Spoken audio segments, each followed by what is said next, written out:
थी ईरान और अमेरिका के बीच में कुछ न्यूक्लियर हथियार की जो डील होने जा रही थी उसको ईरान ने अभी रद्द कर दिया गया है।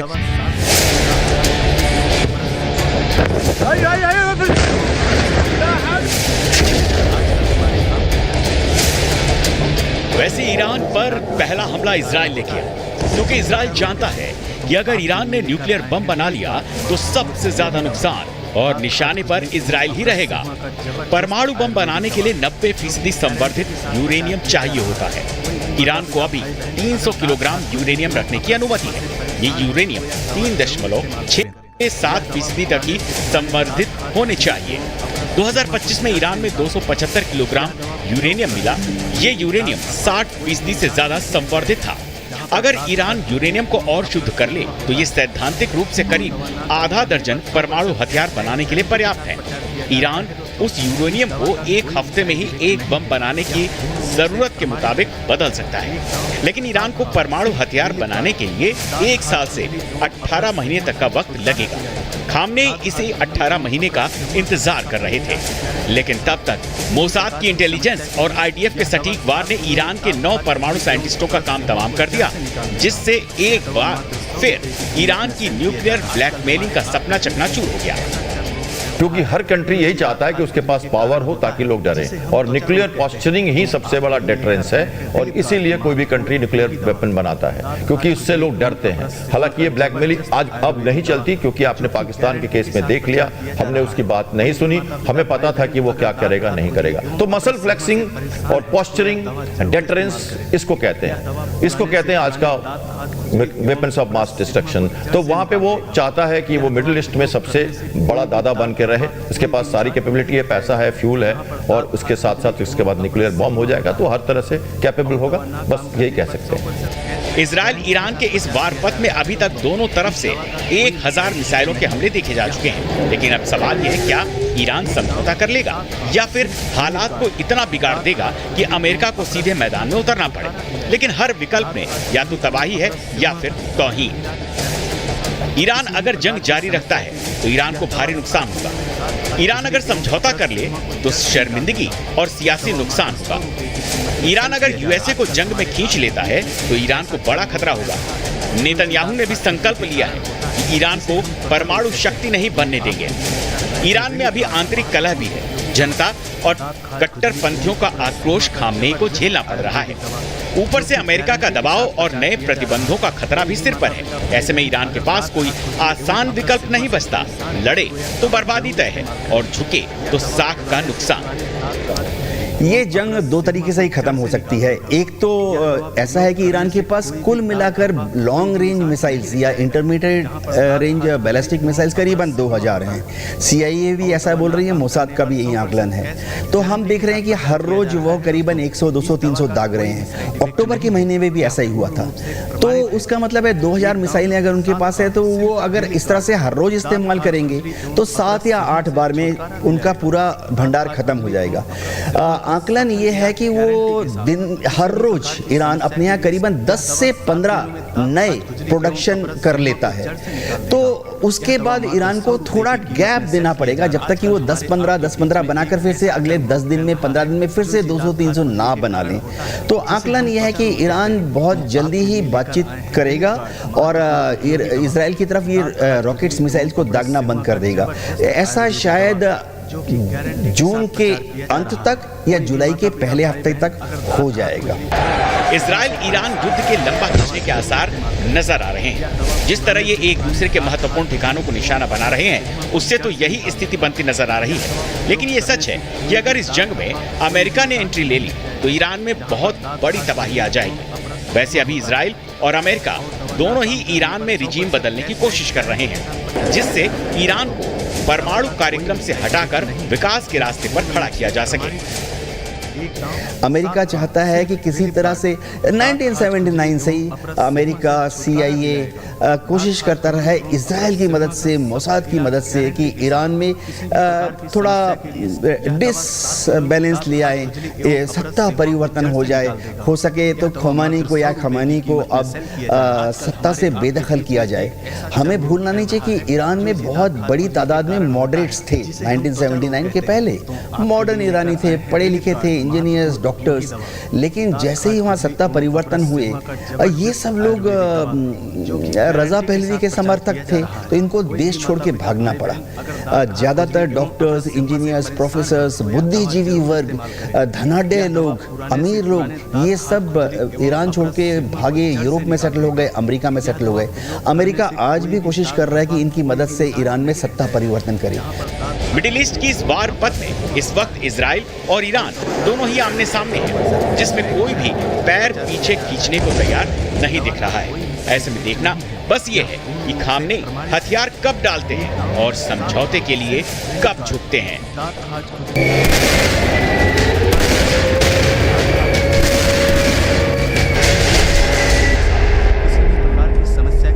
दर्द निवारक अजूबी टैबलेट व बाम, दर्द मिटाए अजूबी, कमाल की अजूबी। MDH की हल्दी मिर्ची धनिया करे कमाल, ये रंग दे, ये खुशबू दे, ये तीखा, ये कम पड़े, क्या निराला MDH मसाला।